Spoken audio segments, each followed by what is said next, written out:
Moi, minun nimeni on Tring ja minulla on liiketalouden korkeakoulututkinto.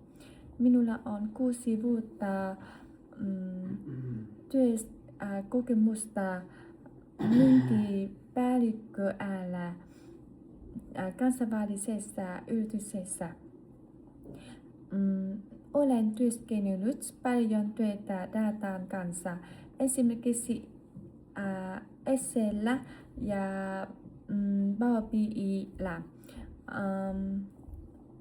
Tällä hetkellä opiskelen suomen kieltä kotoutumiskoulutuksessa Tartuntalossa. Olen kiinnostunut IT-alasta ja datasta.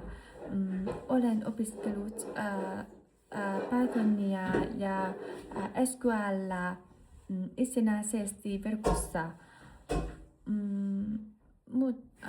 Kuitenkin minulla ei ole paljon IT-töistä, mutta haluan oppia lisää ja kehittyä IT-alalla. Hain tähän koulutukseen, koska haluan oppia lisää IT-alan perustaidot. Haluan myös työskennellä tulevaisuudessa Suomessa IT-tehtävissä. Tartuntalo sopii minulle hyvin, koska koulutus on käytännönläheinen ja saan tukea suomen kieleen. Haluan rakentaa vakaan elämän Suomessa.